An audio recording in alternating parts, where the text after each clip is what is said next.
Okay, तो एक बार फिर से गुड मॉर्निंग। कोई बच्चे बता रहा था गुड आफ्टरनून हो गया है। हाँ, तो मैं राजीव झा हूँ और फिलहाल जो अभी हम लोग क्लास करने वाले हैं स्टैट्स, तो स्टैट्स के जो लेक्चर होंगे वो मैं आपको कंप्लीट करवाऊंगा। और आप सबके पास जेकेएसए वाली बुक ये मिला होगा, हार्ड कॉपी या सॉफ्ट कॉपी भी आप लोग डाउनलोड कर सकते हो जिसके पास नहीं है।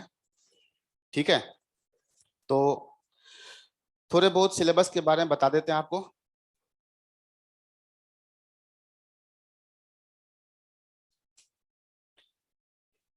ये सीए फाउंडेशन कोर्स नवंबर 2020 के एग्जाम जो होंगे उस बैच का ये क्लासेज है। और इसके अंदर आपके 4 पेपर है, तो मैं सिर्फ पेपर 3 के बारे में बात करते हैं हम लोग।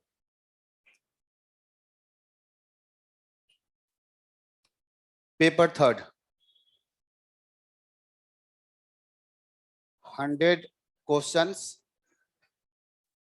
Public 100 marks.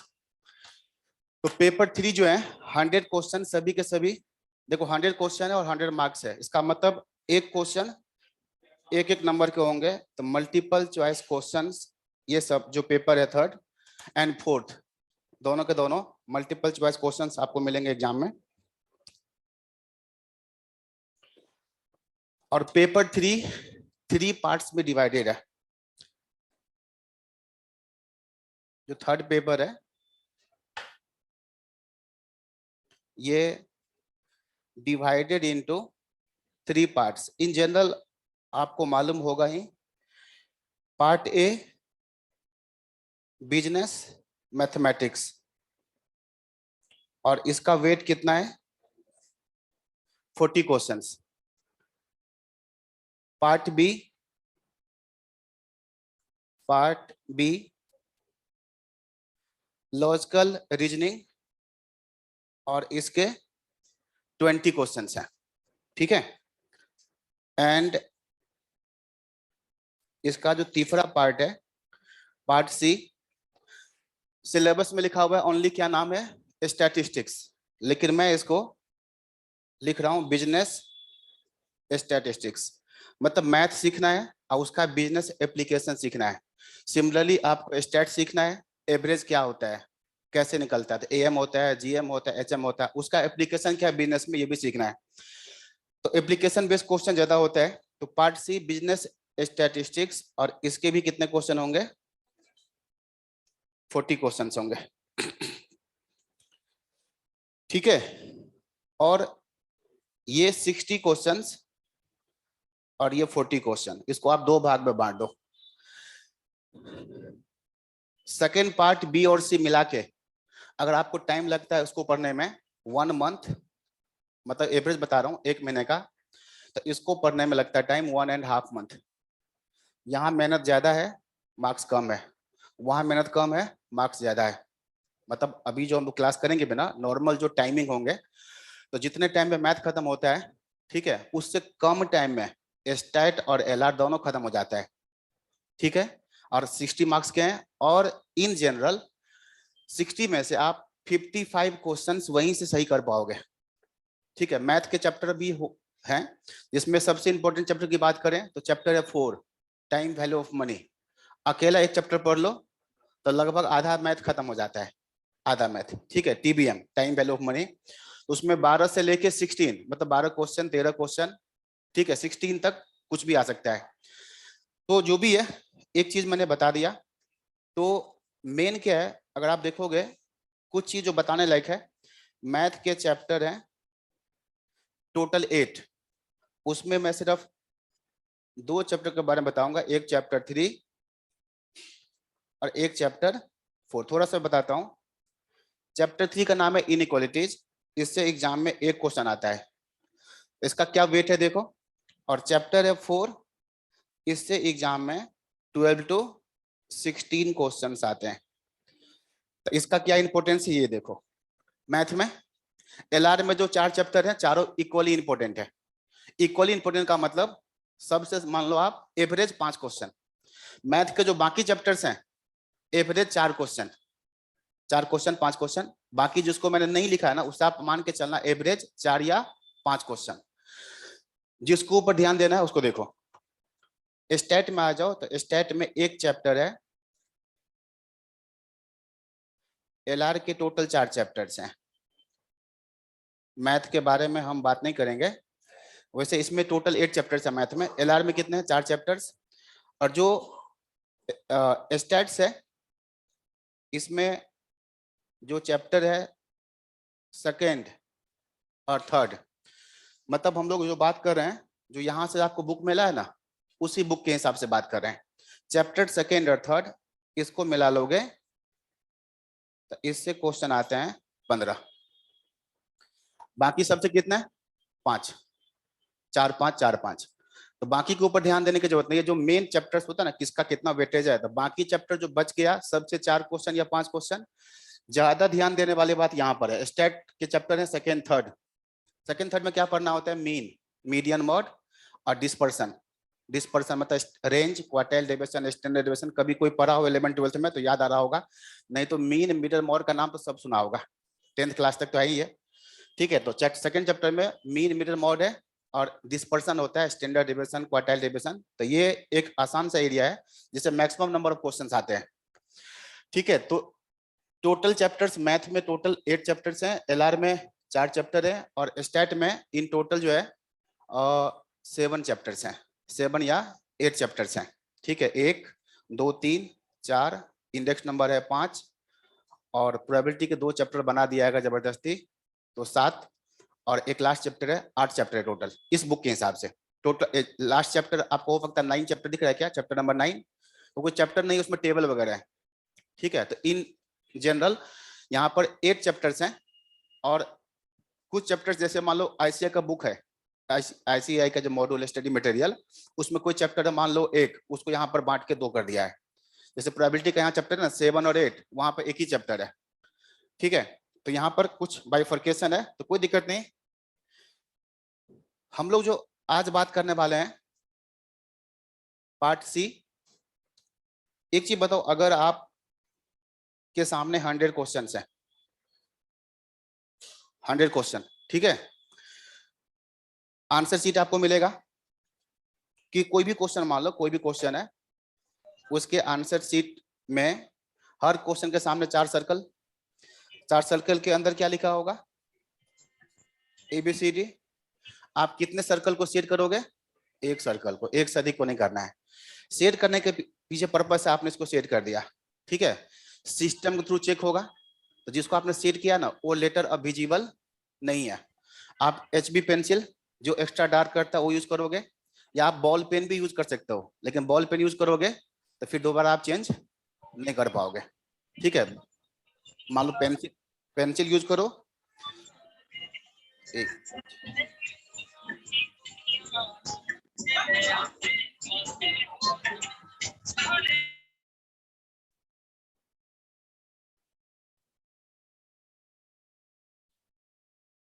और कुछ करना है?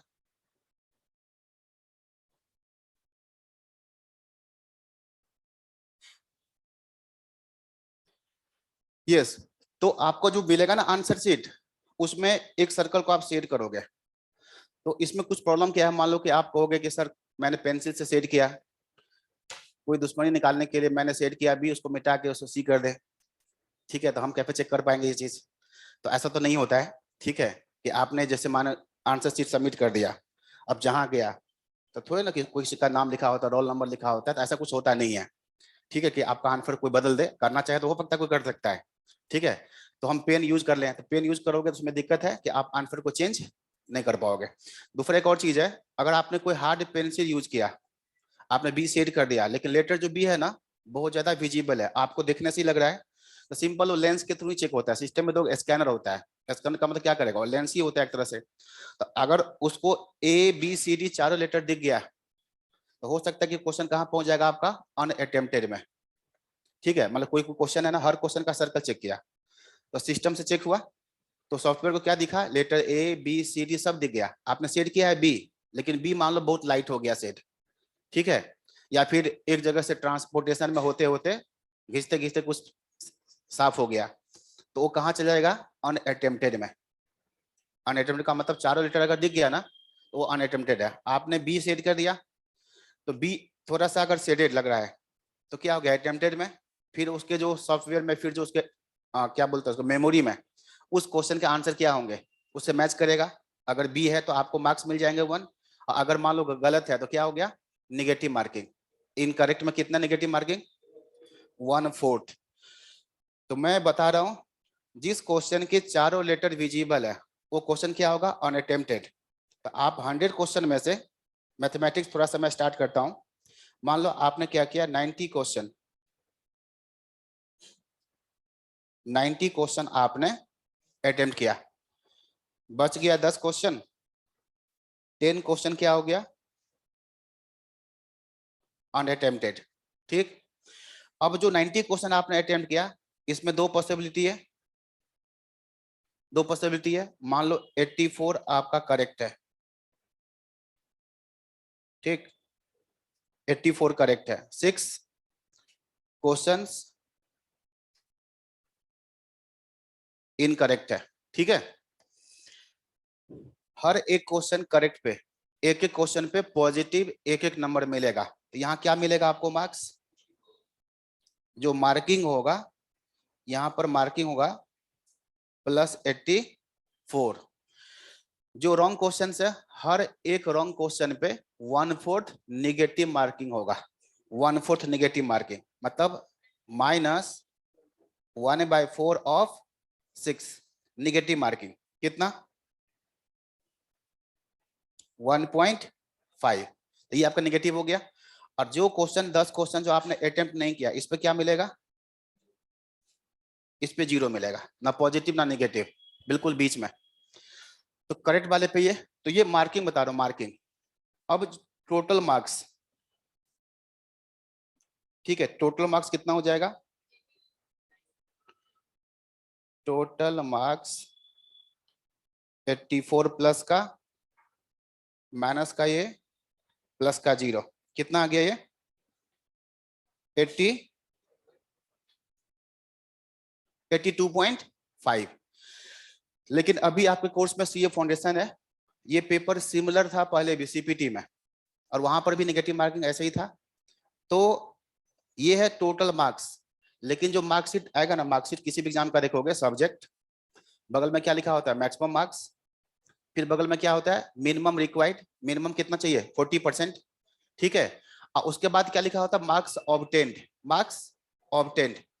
तो जो मार्क्स ऑब्टेन्ड होता है ना वो डेसिमल में नहीं होता, मार्क्स ऑब्टेन्ड जो प्रिंट होगा ना वो डेसिमल में नहीं होगा। तो आपका जो मार्क्स ऑब्टेन्ड जो मार्कशीट पे प्रिंट होकर आएगा ये राउंडेड ऑफ होगा, ठीक है, और ये rounded off to next integer, rounded off to the next integer. तो ये मार्क्स कितना हो जाएगा 83। और मैंने क्या लिखा है, rounded off to the next integer. अगर ये मार्क्स आपका 82.25 भी होता, 82.25, तब भी कितना होता 83, कोई अनजस्टिस नहीं है, ठीक है। जो मार्क्स ऑब्टेन्ड होगा वो राउंड कहाँ होगा, नेक्स्ट इंटीजर। एक होता है नियरेस्ट इंटीजर, नियरेस्ट इंटीजर का मतलब जो उसके पास में 0.5 या उससे ऊपर है तो अगला इंटीजर, 0.5 से कम है तो प्रीवियस इंटीजर। ये नियरेस्ट नहीं लिखा है, क्या लिखा है, नेक्स्ट इंटीजर। कुछ चीज होता है जो नेक्स्ट इंटीजर में ही जाता है, कुछ चीज होते हैं जो नेक्स्ट इंटीजर में जाता है। मान लो किसी कोचिंग क्लासेस में जो क्लासरूम का कैपेसिटी है, एक क्लास में 10 बच्चे, 10 चेयर लगना था, लग गया, ठीक है। 9 चेयर भी लग सकता है, 8 भी लग सकता है, खाली भी हो सकता है, 1 चेयर 2 चेयर, मैक्सिमम कितना 10 चेयर, ठीक है, वो कैपेसिटी है।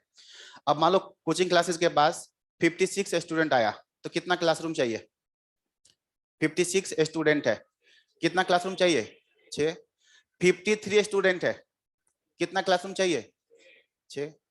53 को आप 10 से डिवाइड करोगे तो कितना मिला 5.3, लेकिन 5.3 जो राउंड ऑफ होगा तो कहाँ होगा, नियरेस्ट में कि नेक्स्ट में, नेक्स्ट में। ऐसे ही बहुत सारे चीज होते हैं दुनिया में जो नियरेस्ट में नहीं होते हैं, नेक्स्ट इंटीजर में राउंड ऑफ होता है। तो मार्क्स ऑपरेटर के साथ में तो नियरेस्ट भी हो सकता था, लेकिन बोला कि नहीं नहीं, बच्चे के साथ कोई अनजस्टिस नहीं होना चाहिए, जो मार्क्स है कम नहीं होना चाहिए, थोड़ा बढ़ा के दो। तो पेपर 3 में जो आपका मार्क्स मिलेगा ना, थोड़ा बढ़ा के होगा, घटा के नहीं होगा। ठीक है, ठीक। अच्छा, तो मार्किंग कैसे होगा मैंने बता दिया।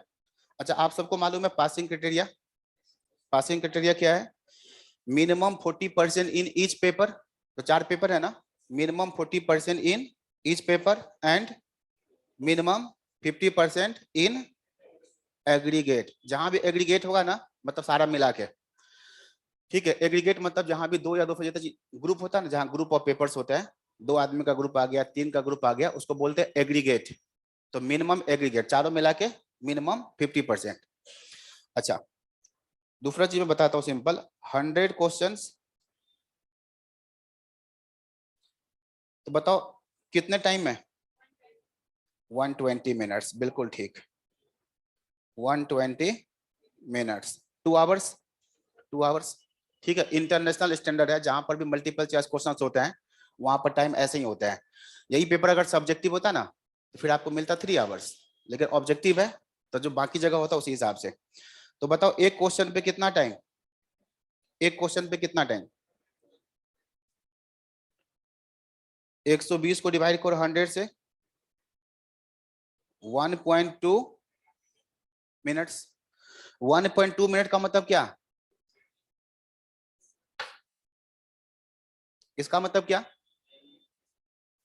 1 मिनट तो पूरा मिल रहा है, और जो फ्रैक्शन है वो किस में चेंज होगा, सेकेंड में।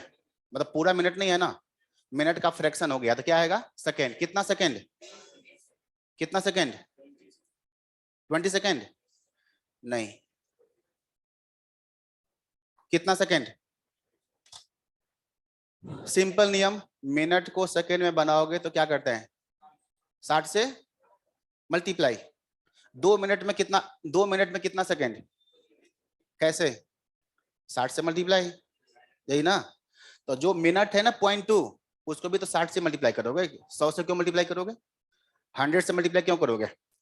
तो ये है 1 मिनट और कितना, और 0.2 मिनट, ये तो मतलब है इसका। 1.2 मिनट का मतलब क्या, 1 मिनट होल, अब 0.2 मिनट फ्रैक्शन में आया। तो इस मिनट को सेकंड में बनाओगे तो 60 से मल्टीप्लाई करोगे तो कितना सेकंड, 12 सेकंड। ये भी एक मैथमेटिक्स है, ठीक है, भी एक मैथ है, ठीक है। तो ये आप ध्यान रखोगे। मान लो आपने कोई टाइम निकाला, कोई टाइम निकाला, आपका टाइम क्या मिला, आपको टाइम मिला 1.5 ईयर्स। बताओ 1.5 ईयर्स का मतलब क्या, 1 साल तो पूरा हो गया, और कितना मंथ, कितना मंथ, 6 मंथ, 5 नहीं। अब ईयर, ईयर को मंथ में कन्वर्ट करो, किससे मल्टीप्लाई, 12 से। वो जो 0.5 है वो भी तो ईयर है, तो 0.5 इंटू 12, 6 मंथ। तो ये भी एक मैथमेटिक्स है। मान लो आंसर ऐसे आ गया, अब ऑप्शन क्या है, 1 साल 5 महीना, 1 साल 6 महीना, और आपने 1 साल 5 मंथ में लगा दिए, तो गलत हो जाएगा ना। तो एक मैथमेटिक्स ये जरूर सीख लो, ये चीज इन जनरल आता है जिसमें लोग गलती करते हैं। आप अगर ईयर है, इसका मतलब 1 साल तो पूरा हो गया, और ये जो 0.5 है ये भी ईयर है, इसको मंथ में कन्वर्ट करोगे तो 12 से मल्टीप्लाई करोगे तो क्या आ गया, 6 मंथ। तो कुल मिला के आपके पास हर क्वेश्चन पे 1 मिनट 12 सेकेंड का टाइम मिलेगा। 12 सेकेंड को तो आप नॉर्मल लॉस मान लो, ठीक है। इतना देर का पेपर दोगे, एक क्वेश्चन पे 12 सेकेंड नॉर्मल लॉस, ठीक है। तो मतलब 15-20 मिनट क्वेश्चन किया, फिर थोड़ा सा रेस्ट लिया, ठीक है, सांस भी तो लेना है बीच बीच में कभी कभी, ठीक है। तो मतलब एक क्वेश्चन पे आपको मिलेगा 1 मिनट। अब क्वेश्चन चाहे सिंपल हो चाहे लेंदी हो, तो एग्जाम में डिसाइड करना होगा। क्वेश्चन हम लोग जब पढ़ेंगे तो प्रैक्टिस करते करते पता चल जाता है कि कोई क्वेश्चन आपको देखने पे लग जाएगा, ये क्वेश्चन बन तो जाएगा लेकिन ये 5 मिनट का टाइम लेके बनेगा। तो क्या करोगे, उस क्वेश्चन को बनाओगे, बिल्कुल नहीं, उसको एकदम स्किप कर जाना है, ठीक है। तो ऐसे बहुत सारे क्वेश्चन होते हैं। 100 क्वेश्चन में आप मान के चलो जनरली 90 क्वेश्चन वही होता है जो आप पढ़ के जाओगे। 90% क्वेश्चन नॉर्मल होता है जो जल्दी बनेंगे, स्टैट्स में थ्योरी भी बहुत सारे हैं, प्रॉपर्टीज हैं, थ्योरी है। मैथ में तो न्यूमेरिकल क्वेश्चन होते हैं सबके सब, ठीक है। लेकिन जो स्टैट पोर्शन है उसमें थ्योरी भी अच्छा खास होता है, मतलब 40 में से 20 मान लो। थ्योरी का मतलब एकदम टिपिकल थ्योरी नहीं, प्रॉपर्टीज बेस्ड थ्योरी होता है। तो आप क्वेश्चन देखोगे, कोई लेंदी क्वेश्चन लगे तो उसको करने का नहीं, स्किप कर जाओ। आगे बहुत सारे ऐसे क्वेश्चन होते हैं, अगर मान लो कोई क्वेश्चन आप 5 मिनट के बाद बना देते हो तो समझदारी बिल्कुल नहीं है, ठीक है। तो ये सब चीज कोर्स जब आप कर लोगे पूरा कंप्लीट तब डिसाइड करने में अच्छा रहेगा। तो हम लोग यहाँ पर आज शुरू करते हैं, ठीक है। आप लोग एक रजिस्टर बना लोगे नया हर सब्जेक्ट का, इवन रजिस्टर अलग अलग होना चाहिए। रजिस्टर मेंटेन रखोगे इस तरह से कि कभी भी रिवीजन के टाइम आप जो चीज सर्च करना चाहो ना तो आपको खुद जल्दी से मिल जाए, ठीक है। अब मान लो कि कोई चैप्टर है रिवाइज करना है तो तुरंत उसका कॉपी मिले और फटाफट उस चैप्टर मिले। अब ये नहीं कॉपी नहीं मिल रहा है, कॉपी मिला तो फिर कहाँ क्या लिखा हुआ वही नहीं पता चल रहा है। तो हर सब्जेक्ट का रजिस्टर अलग रखो, ठीक है। जैसे पेपर 3 है तो मैथ का अलग, ठीक है, स्टैट का अलग, एलआर का अलग। तो यहां से आप लोग लिखना शुरू करेंगे। ये जो अपना सब्जेक्ट है उसका नाम स्टैटिस्टिक्स, ठीक है।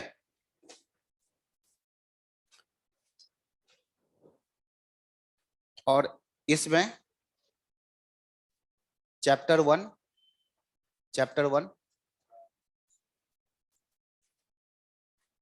और जो चैप्टर 1 का नाम है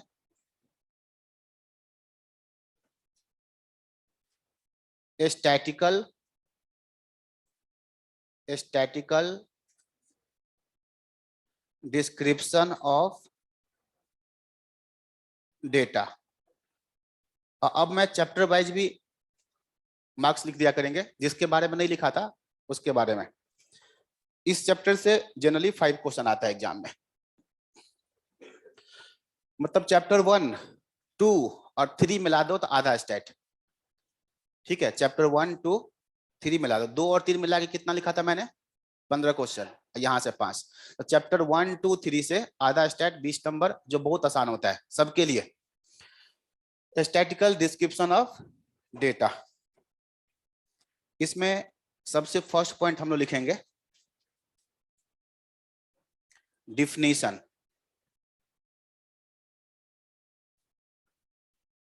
ऑब्लिक मीनिंग, ठीक है, डिफिनीशन ऑब्लिक मीनिंग। और जैसे मैं लिखूंगा वैसे ही आप लोग भी लिखेंगे। दी वर्ड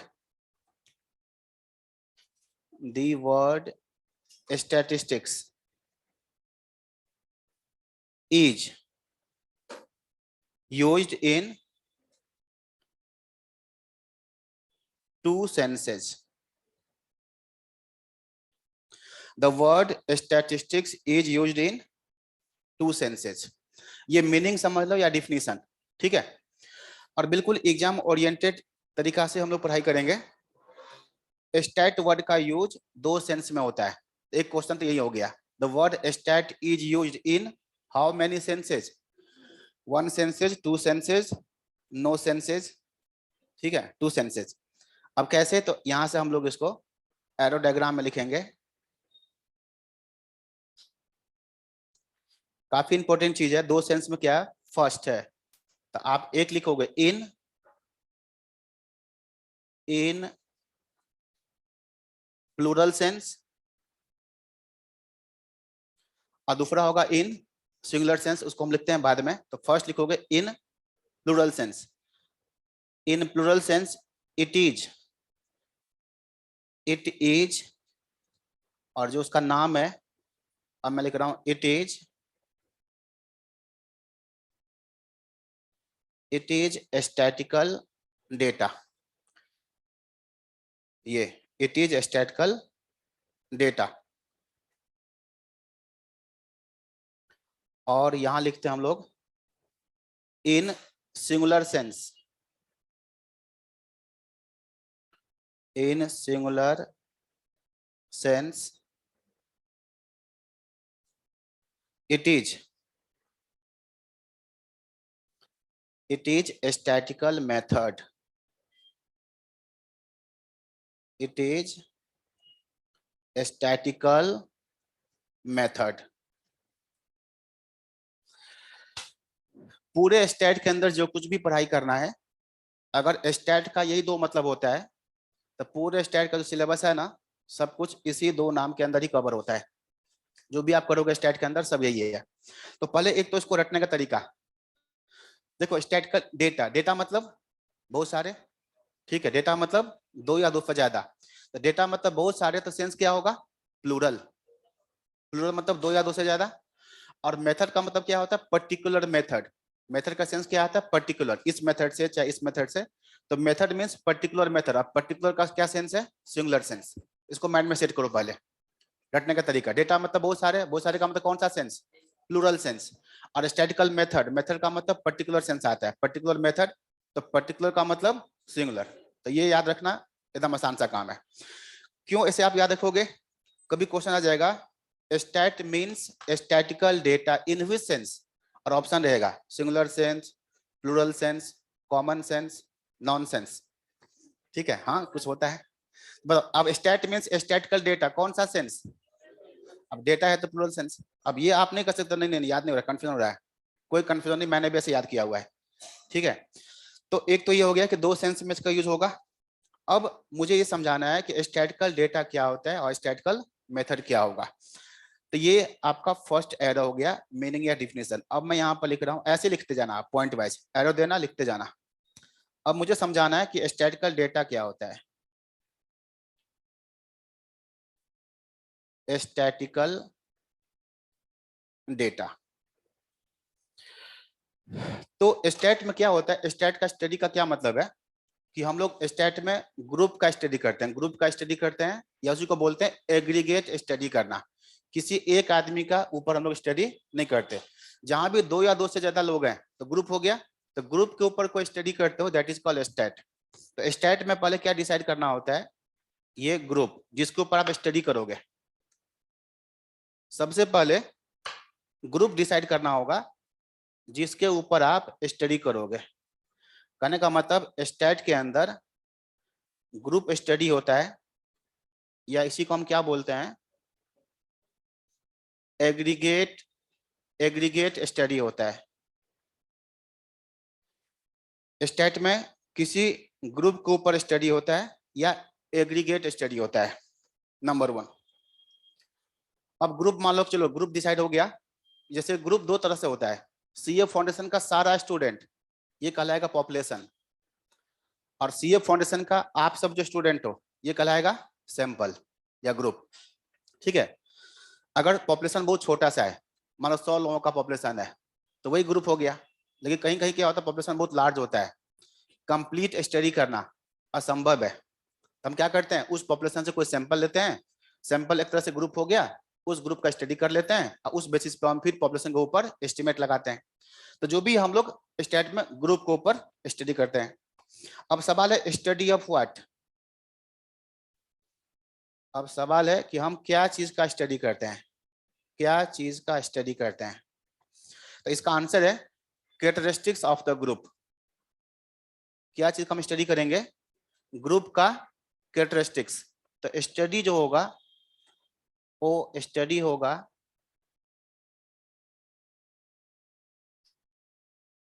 कैरेक्टरिस्टिक्स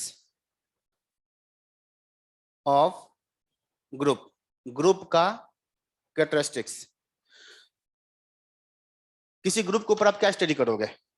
हाइट, मैं कुछ नाम बोलता हूँ, weight, family income, monthly saving, intelligency, smartness, nationality, gender, marital status, skillness, यही सब ना।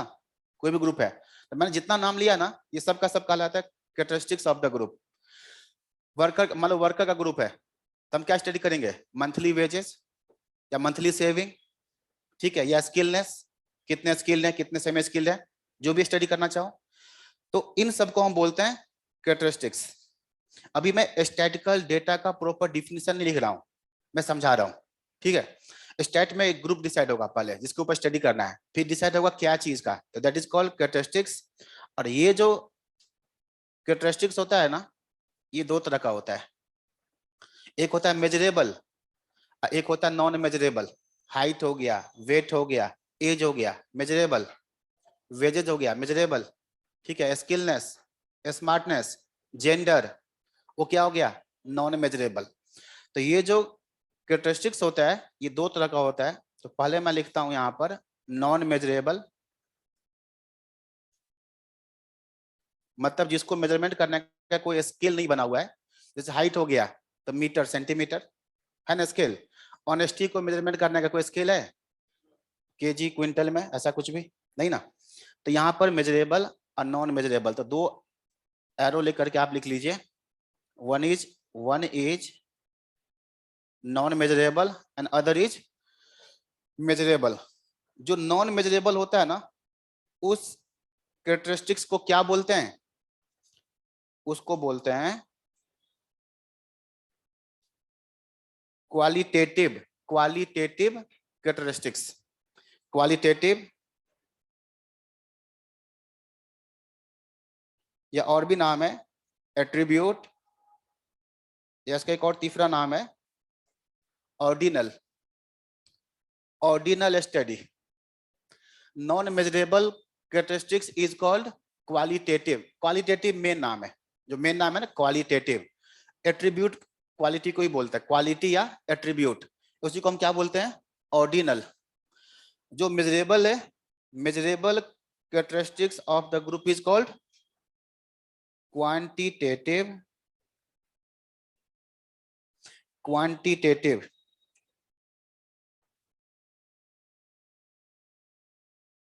क्वांटिटेटिव ऑब्लिक वेरिएबल, उसी सेंस में लिखते हैं ऑब्लिक कार्डिनल, कार्डिनल। ऑर्डिनल और कार्डिनल का नाम सुना होगा आपने, इकोनॉमिक्स को अगर पढ़ा होगा तो यूटिलिटी होता है ना, यूटिलिटी, ठीक है। तो एक होता है ऑर्डिनल और कार्डिनल, मतलब जो मेजरमेंट कर सकते हो कार्डिनल, अदरवाइज क्या है ऑर्डिनल। तो कार्डिनल नंबर होता है ना 1 2 3, ठीक है, 0 1 2 3। तो यहाँ पर भी ऐसे ही है। जो नॉन मेजरेबल है दैट इज कॉल्ड क्वालिटेटिव, मतलब क्वालिटी, उसी को हम एट्रीब्यूट बोलते हैं, उसी को हम लोग ऑर्डिनल बोलते हैं। जो मेजरेबल है क्वांटिटेटिव, वेरिएबल, कार्डिनल। जो वेरिएबल है ना, वेरिएबल, उसके ब्रैकेट में आप ऐसे लिख सकते हो एक्स,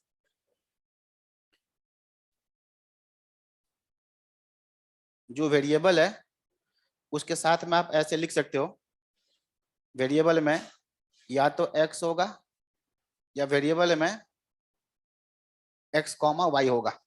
जनरली वेरिएबल के लिए हम क्या सिंबल यूज करते हैं, एक्स या एक्स वाई। मैंने एक्स और एक्स वाई दोनों लिखा है। मान लो आप सब एक ग्रुप हो गया, डिसाइड हो गया कि हमें इस सीए फाउंडेशन का जो ग्रुप है इसके ऊपर स्टडी करना है। क्या चीज का स्टडी करना है, तो मार्क्स इन 12th क्लास, सब 12th पास आउट है ना, मार्क्स इन 12th क्लास। क्या करेंगे आपसे, 12th क्लास का मार्कशीट मांगेंगे, ठीक है, पूछेंगे नहीं, और नहीं पूछेंगे, कोई झूठ भी बोल सकता है, ठीक है। जैसे आपने सीए फाउंडेशन, सीए इंस्टीट्यूट में रजिस्ट्रेशन करवाया होगा, तो 12th क्लास का मार्कशीट दिए होंगे ना, वो भी अटेस्टेड मांगा होगा, ठीक है, एकदम वेरीफाइड, ओरिजिनल से वेरीफाई करके लोग अटेस्ट करते हैं, ताकि उसको ऑब्जर्व करके फिर वो रिकॉर्ड करेगा, ऐसे ऑर्डरली नहीं पूछेगा आपसे, ठीक है। तो जो भी है, तो सबका मार्क्स इन 12th क्लास हमने रिकॉर्ड कर लिया। तो एक्स क्या चीज है, मार्क्स इन 12th क्लास। तो मान लो मैं कैसे रिकॉर्ड करूंगा, सीरियल नंबर 1, नाम, वेरिएबल, ऊपर में वेरिएबल का नाम देंगे एक्स, मतलब मार्क्स इन 12th क्लास। तो एक्स का मतलब है मार्क्स इन 12th क्लास। तो पहला का क्या मार्क्स लिख दिया, दूसरे का क्या लिख दिया, तो एक्स हो गया यहाँ पर सिंगल वेरिएबल, ठीक है। ऐसा भी हो सकता है कि ये ग्रुप डिसाइड हो गया, हमें इसके ऊपर स्टडी करना है, क्या स्टडी करना है, इंटेलिजेंसी को, ऑनेस्टी को, या नेशनलिटी को, कि बच्चे लोग कितने इंडियन है, कितने पाकिस्तानी है, कितने नेपाली है, कितने बांग्लादेशी है, ठीक है, ये सब चीज। तो ये हो गया क्वालिटी हो गया। या क्वांटिटी में भी एक वेरिएबल है, दो दो वेरिएबल, हाइट कितना, वेट कितना। तो एक्स का मतलब हाइट, वाई का मतलब वेट, तो दोनों वेरिएबल के बारे में पढ़ना है। अगर सिंगल वेरिएबल है ना, मान लो आप सबका सिर्फ हमने हाइट मेजरमेंट किया, ओनली हाइट, तो इसके ऊपर ना फर्दर स्टडी भी होता है। अभी तो मैं बता रहा हूँ स्टैटिकल डेटा, जो चैप्टर है ना अपना ये चैप्टर 1, उसमें बस स्टैटिकल डेटा के बारे में पढ़ते हैं थ्योरेटिकल टाइप। लेकिन जो बाकी चैप्टर है, ठीक है, अब हाइट आ गया तो उसमें क्या निकालते हैं, मीन हाइट कितना, मीडियन हाइट कितना, मॉडल हाइट कितना, हाइट में वेरिएशन कितना, सबका हाइट तो सेम नहीं होगा ना, ऊपर नीचे कुछ भी, तो वेरिएशन इन हाइट। तो चैप्टर 2 और 3 यही है, वो स्टडी होता है। जब दो दो वेरिएबल होगा ना, दो वेरिएबल, तो चैप्टर 4 है correlation and regression, X Y जो वेरिएबल है दो, उसमें क्या रिलेशन है। तो वेरिएबल के जगह आप ऐसे लिख लेना, या तो हम लोग स्टैट में जो पढ़ेंगे आगे वो सिंगल वेरिएबल होगा या दो variable, one variate, two variate, univariate, bivariate, बस ऐसे आप एरो दे करके लिख लेना। ठीक है, सबके ऊपर एक वेरिएबल रिकॉर्ड किया तो सिंगल वेरिएबल एक्स हो गया, दो दो वेरिएबल रिकॉर्ड किया, मैथ का नंबर कितना, अकाउंट का नंबर कितना, पहला person marks in math, marks in accounts, ठीक है, सेकंड पर्सन ऐसे ही एक्स वाई तो हो जाता है बाई वेरिएट। ओके, तो अब सवाल है स्टैटिकल डेटा किसको बोलेंगे, ग्रुप डिसाइड करो, कैरेक्टरिस्टिक्स डिसाइड करो।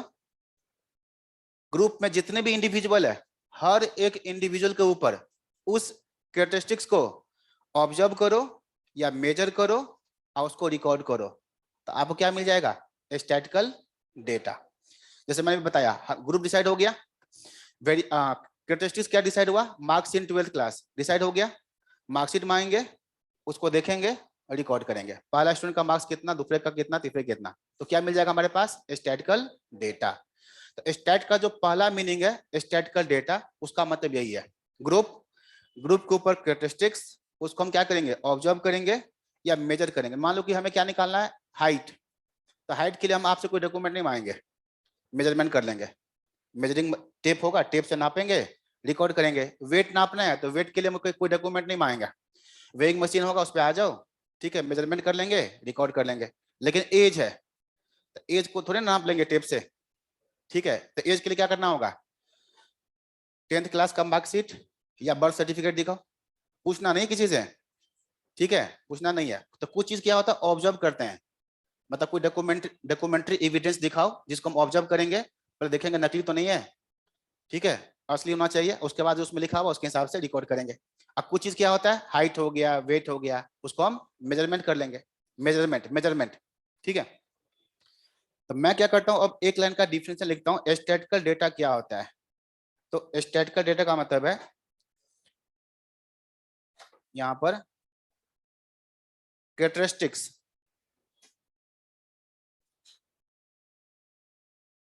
Characteristic over a group,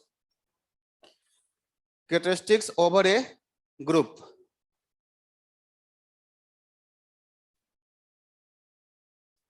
observed oblique measured and then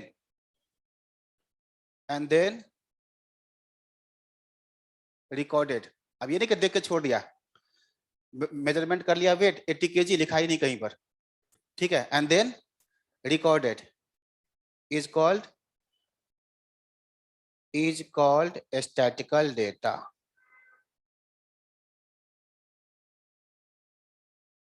is called statical data. मतलब ग्रुप का होना एकदम जरूरी है। बताओ, सिंगल आदमी है, height of Mister X 160 centimetre, क्या लिखा मैंने, एक बार फिर से पढ़ता हूं, characteristic over a group observed oblique measured and then recorded is called statical data. कोई भी ग्रुप है, ग्रुप डिसाइड करो, कैरेक्टरिस्टिक डिसाइड करो, उस चीज को ऑब्जर्व करना है तो ऑब्जर्व करो, मेजर करना है तो मेजर करो, उसके बाद रिकॉर्ड कर लो, तो क्या मिल जाएगा आपको, स्टैटिकल डेटा। तो एक क्वेश्चन यहां पर एग्जाम्पल से मैं पूछ लेता हूं, अब मैं आपको डिटेल में बताऊंगा इसके बारे में, क्वालिटी क्या होता है, वेरिएबल क्या होता है, इसके बारे में और बताऊंगा अभी डिटेल। बट बिफोर दैट इस क्वेश्चन का आंसर बताओ। एक क्वेश्चन यहाँ पर है जो क्वेश्चन पूछा हुआ है काफी बार, और स्टैट के बारे में एक चीज और मैं बता दूं, स्टैट में इन जनरल 4-5 साल पहले ही जितना क्वेश्चन पूछा था सब खत्म हो चुका है। अब जो भी क्वेश्चन आता ना एग्जाम में, 40 में से आप मान के चलो 36 37 क्वेश्चन रिपीट, वही क्वेश्चन आएगा जो पहले पूछा हुआ है। स्टैट के अंदर ऐसे क्वेश्चन है जो 5 बार 6 बार 8 बार 10 बार, कुछ क्वेश्चन तो ऐसे हैं हर बार ही आता है, ऐसा भी है। मतलब 5-6 बार तो सभी क्वेश्चन पूछा ही है, सारे के सारे क्वेश्चन इन जनरल रिपीट ही होंगे। शायद ही कोई एक दो क्वेश्चन नया आपको मिल जाए प्रोबेबिलिटी वगैरह में, अदरवाइज सारे क्वेश्चन मार्केट खत्म हो चुका है, वही बार बार पूछ रहा है। ठीक है, स्टैट में भी और एलआर के भी। ठीक है, मैथ में कुछ क्वेश्चन का स्कोप होता है कि कुछ फिगर चेंज कर दिया, डिजाइन चेंज कर दिया, तो क्वेश्चन देखने में लुक वाइज नया हो जाता है। ठीक है, कभी एग्जांपल दे दिया कार कार को लेकर के, तो अगली बार एरोप्लेन लिख देगा, कभी स्कूटर लिख देगा, स्पीड का डेटा चेंज कर सकता है, यही कर सकता है। स्टैट में जो प्रॉपर्टीज है 50 साल पहले भी वही था, आगे भी वही रहेगा, चीज बदलेगा नहीं। देखो क्या ये विच वन क्वेश्चन है, ये which one is statistical data, और मैं दे रहा हूं यहां पर ऑप्शन। ऑप्शन है weight of A is 60 kg। क्या ये स्टैटिकल डेटा हो सकता है? दूसरा मैं लिख रहा हूं height of A is 165 centimetre. तीसरा ऑप्शन है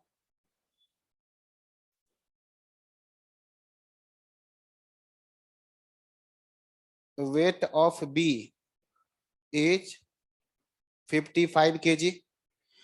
एबीसी में से कोई लग रहा है? तो चलो ऑप्शन डी लिखते हैं, weight of A 60 kg, comma B 55 kg and C 52 kg। कौन सा इसमें से स्टैटिकल डेटा है, या ऑल ऑफ दिस लिखना है? Option D, option D. A B C में एक बहुत बड़ा कमी है, ग्रुप नहीं है। ठीक है, सिंगल आदमी का वेट एक आदमी है, एक आदमी है, ग्रुप का होना बिल्कुल जरूरी है। तो ऑप्शन डी को देखो, ग्रुप है, 3 आदमी का ग्रुप है, ए बी सी, 3 का आदमी ग्रुप हो गया। उसके बाद जो कैरेक्टरिस्टिक्स है वो क्या चीज है? वेट, उसको मेजरमेंट किया गया है और रिकॉर्ड किया गया है। तो स्टैटिकल डेटा का मतलब तो यही है। ठीक है, अब मुझे अलग से बताना है क्वालिटेटिव के बारे में।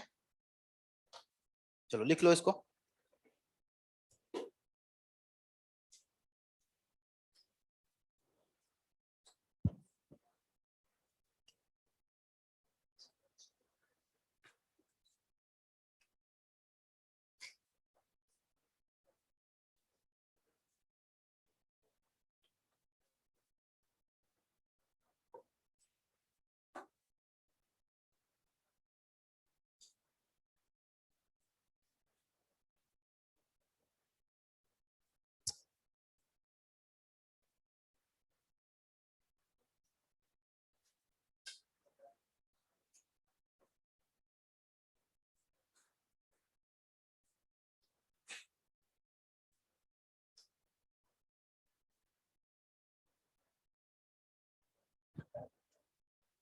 ऐसा क्यों हो रहा है?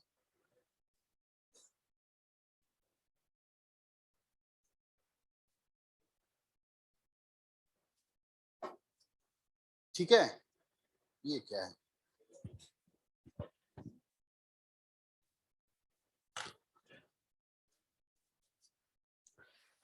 ओके, तो अब मैं आपको बताने वाला हूं यहां पर क्वालिटेटिव के बारे में और वेरिएबल के बारे में। क्वालिटेटिव या वेरिएबल, तो यहां आगे लिखना है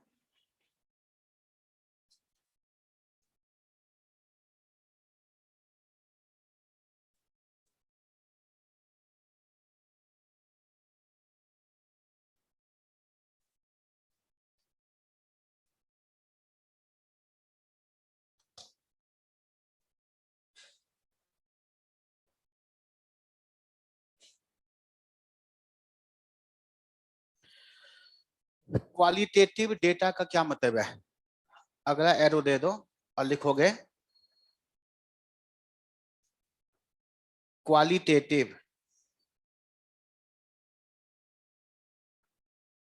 क्वालिटेटिव कैरेक्टरिस्टिक्स किसको बोलेंगे? Non measurable. तो कुछ एग्जांपल लिखना है बस। आपने ग्रुप डिसाइड किया और उस ग्रुप के ऊपर आपने क्या डिसाइड किया, क्या स्टडी करना है, तो कुछ नाम लिखना है बस। इंटेलिजेंसी,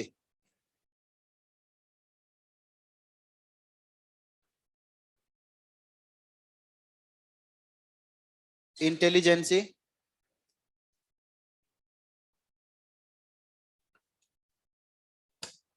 ऑनेस्टी,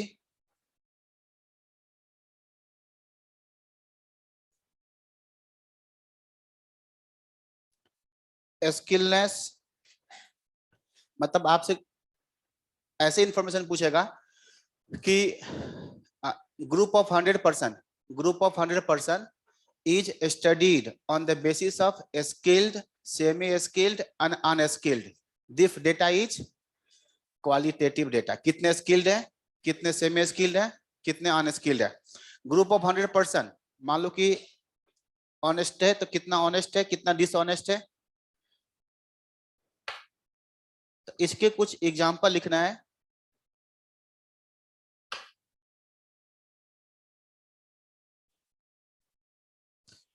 जेंडर ग्रुप, कोई मान लो 100% है, उसके ऊपर आप स्टडी करोगे जेंडर, मेल और फीमेल। ये कुछ बेसिक इंफॉर्मेशन आपसे भी पूछा जाता है। जैसे आप फाउंडेशन में रजिस्ट्रेशन करवाओगे तो जेंडर पूछता है, नेशनलिटी पूछता है और परसेंटेज मार्क पूछता है, 3 चीज। ठीक है, आप देखोगे किसी न किसी पेज में आप जब ऑनलाइन फॉर्म फिलअप करोगे तब भी पूछता है। तो परसेंटेज मार्क्स पूछा तो कैसा इंफॉर्मेशन हो गया? क्वांटिटेटिव। जेंडर पूछा, क्वालिटेटिव। नेशनलिटी पूछा, क्वालिटेटिव। तो ये सब कुछ क्वालिटेटिव इंफॉर्मेशन का एग्जांपल है।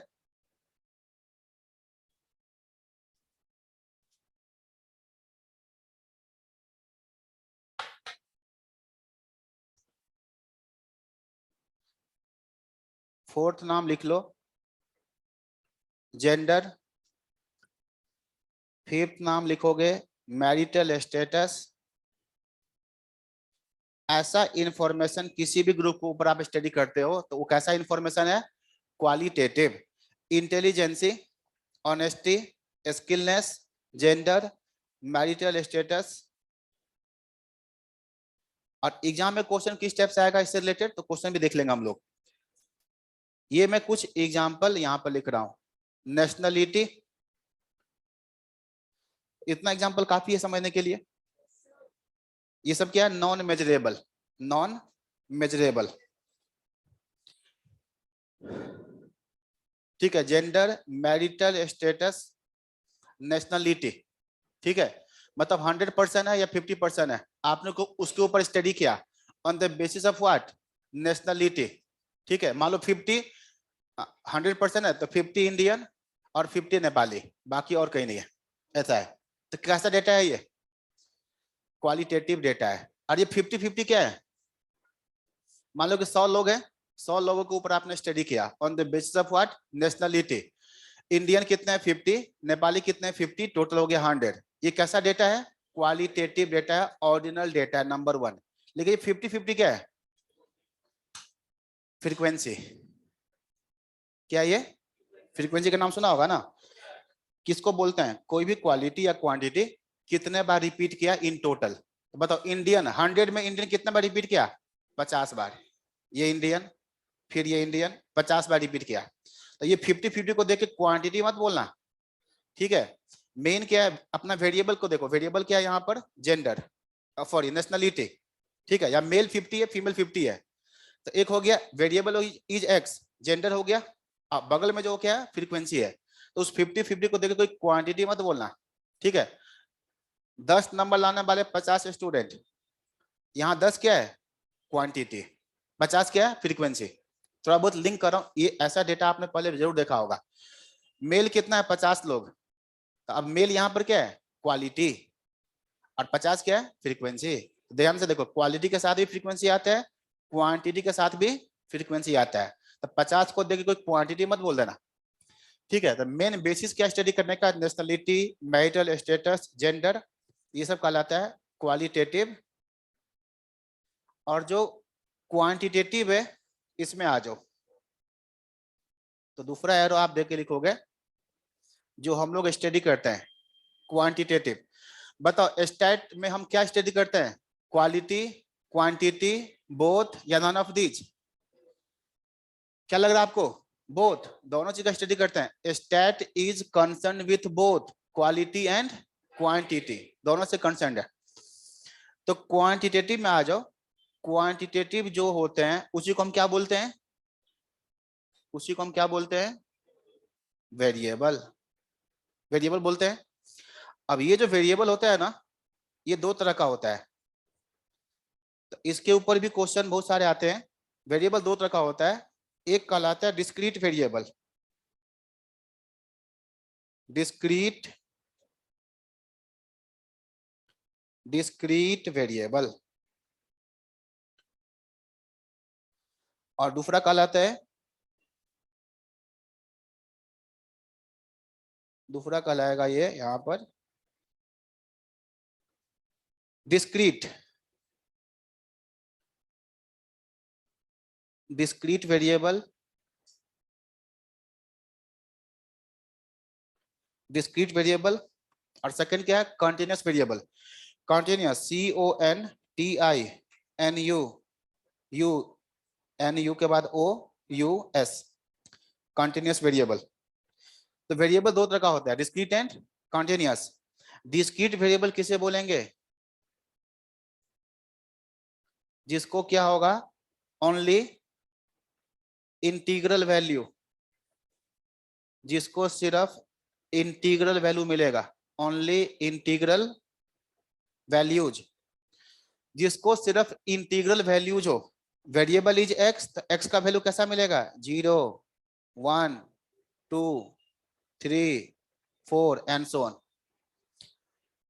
जिसको सिर्फ इंटीग्रल वैल्यू मिले वो कहलाता है डिस्क्रीट।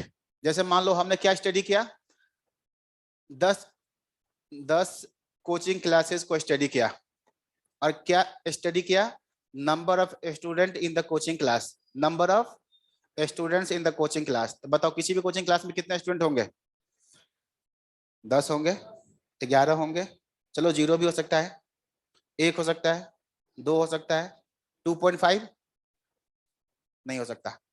तो जो जिसके सिर्फ इंटीग्रल वैल्यू मिलेंगे, क्वांटिटी तो होगा, क्वांटिटी होगा, लेकिन कैसा क्वांटिटी होगा, ओनली इंटीजर, तो उसको हम क्या बोलते हैं, discrete variable.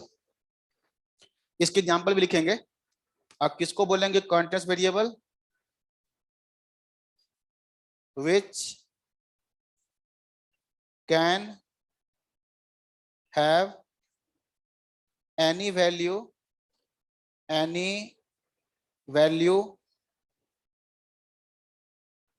within a range। क्या लिखा मैंने, which can have any value within a range, मतलब ये एक रेंज होगा A से लेके B तक, रेंज होता है ना, 100 से 200, 1000 से 2000, ऐसे दो नंबर आ गया, A छोटा वैल्यू है, B बड़ा वैल्यू है। तो जिसका वैल्यू A और B के बीच में कुछ भी हो, any value with in range, तो उसको क्या बोलेंगे, कंटीन्यूअस वेरिएबल। एग्जांपल मैं अभी लिखने वाला हूं, बट इस टाइप से भी आप इसको देखोगे, any value with in a range. जैसे मान लो किसी स्टूडेंट का वेट कितना होगा, क्या खाली इंटीजर में हो सकता है, फ्रैक्शन में नहीं हो सकता, डेसिमल में। किसी का वेट होगा 40 kg, सही है, क्या किसी का वेट 40.5 kg हो सकता है कि नहीं, हो सकता है ना, यही लिखा हुआ है, which can have any value। मान लो कि इस क्लासरूम की बात करते हैं, जितने भी स्टूडेंट है आपका, मैं बाहर हूं आपसे, स्टूडेंट का ग्रुप है, स्टडी करो, सबसे कम वेट कितना हो सकता है, 30 kg से कम किसी का नहीं होगा, ठीक है, एक 30 हो गया मिनिमम, और मैक्सिमम कितना मान लो, मैक्सिमम 70 से अधिक 80 लगा लेते हैं, 80 मैं, ठीक है, कंफर्टेबल रेंज देते हैं, 30 से लेके 80। तो बताओ किसी भी स्टूडेंट का वेट 30 से लेके 80 के बीच में क्या कुछ भी हो सकता है, 50 kg, 50.1 kg, 50.2 kg, कुछ भी, तो ये कैसा वेरिएबल हो गया? Continuous variable. अच्छा, किसी का वेट हो गया 50 kg, तो आप क्या कहोगे? सर 50 हो गया, ये तो इंटीजर हो गया, ये तो डिस्क्रीट हो गया, क्या सही है ये? नहीं, जो कॉन्टिन्यूअस वेरिएबल है, जो कुछ भी हो सकता है, integer, non integer, any value, जो इंटीजर, नॉन इंटीजर कुछ भी हो सकता है, वो कॉन्टिन्यूअस वेरिएबल। और जो सिर्फ इंटीजर होंगे, जो डेसिमल में हो ही नहीं सकता, उसको बोलेंगे डिस्क्रीट वेरिएबल। कोई कंफ्यूजन नहीं। ये मत बोलना कि वेट हो गया 50 kg हो गया डिस्क्रीट, अब वेट हो गया 50.5 kg हो गया कॉन्टिन्यूअस, ये नहीं है। जो फ्रैक्शन में हो ही नहीं सकता। चलो बताओ, number of children in a family fraction में हो सकता है क्या? Number of children in a family हो सकता है फ्रैक्शन में? कुछ नहीं, जीरो है तो जीरो है, एक होगा चाहे दो होगा चाहे तीन होगा, 3.5 नहीं हो सकता, 4.5 नहीं हो सकता, तो ये है डिस्क्रीट वेरिएबल। बताओ, मार्क्स ऑब्टेन्ड, मार्क्स ऑब्टेन्ड कुछ भी हो सकता है, ठीक है, तो ये क्या है? कॉन्टिन्यूअस। एज, किसी का एज कुछ भी हो सकता है, इंटीजर, नॉन इंटीजर, ठीक है। एज तो सबसे अच्छा एग्जांपल है, कोई 8 साल का हो सकता है, 8 साल 1 दिन, 8 साल 2, 8.1, 8.2 ईयर्स। तो जो कुछ भी हो सकता है उसको हम क्या बोलेंगे? कॉन्टिन्यूअस। और जो सिर्फ इंटीजर होंगे उसको डिस्क्रीट। तो अब मैं इसका एग्जांपल लिखता हूं।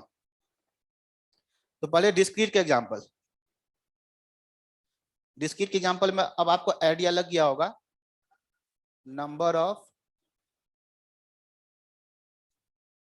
Children in a family. अब इसके एग्जांपल आप बहुत सारे, नंबर ऑफ पैसेंजर इन ए बस, number of passenger in A train, number of student in A school, ठीक है, कोई भी एग्जांपल आप लिख सकते हो। तो एक दो लिख लेते हैं। Number of students in A class, किसी भी क्लास में कितने स्टूडेंट है, सिर्फ क्या होगा? इंटीजर। क्लास है मान लो खाली है तो जीरो है, एक हो गया चाहे दो होगा। इसके जो मेन एग्जांपल है उसको लिखते हैं। Number of misprint, number of misprint in A page of a book, of a book, number of misprint, ठीक है, मैंने लिखा यहां पर number of misprint in A page of a book.